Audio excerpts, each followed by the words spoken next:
मी Akshata Kanipnath Suryavanshi, saint Xavier Canossa school Dhule, एकता तिसरी. माझा विषय आदर्श राजा व प्रशासक संभाजी महाराज. वाघाच्या जबड्यात घालून हात मोजतो दाद शंभू राजा, रुद्राचा अवतार म्हणजे शंभू राजा, शहाजींचे स्वप्न म्हणजे शंभू राजा, जिजाऊंचे संस्कार म्हणजे शंभू राजा, शिवरायांची तडपती तलवार म्हणजे शंभू राजा, सळसळत्या रक्ताचा धगधगता अंगार म्हणजे शंभू राजा, मराठ्यांचे उसळलेले रक्त म्हणजे शंभू राजा.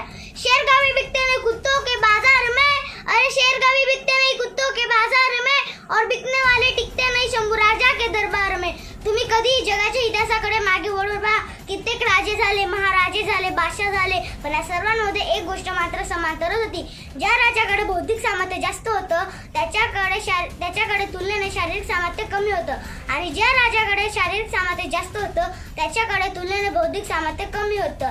पण जगाच्या पाठीवर एकमेव राजा असा आहे की ज्याच्याकडे शारीरिक सामर्थ्य होतंच, पण त्याच्या कित्येक पटीने जास्त बौद्धिक सामर्थ्य होतं, आणि त्या राजाचं नाव म्हणजे शिवपुत्र छत्रपती संभाजी महाराज.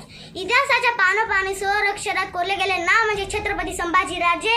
तेजस्वी मुद्रा आणि तितकीच तेजस्वी प्रकार कार्यकर्तृत्व, स्वच्छ सुंदर नीतिमत्तेने भरलेली जीवनशैली, निर्व्यसनी आणि चारित्र्य संपन्न, मुघली सत्तेला शह देणारा एक मुत्सद्दी राजकारणी, शत्रूच्या सैन्याला रणमैदानात नामोहरण करणारा धुरंधर सेनानी म्हणून त्यांची नोंद इतिहासाने केलेली आहे. संभाजी राजांची शेतकरी व शेतीविषयक धोरण आजही मार्गदर्शक ठरते.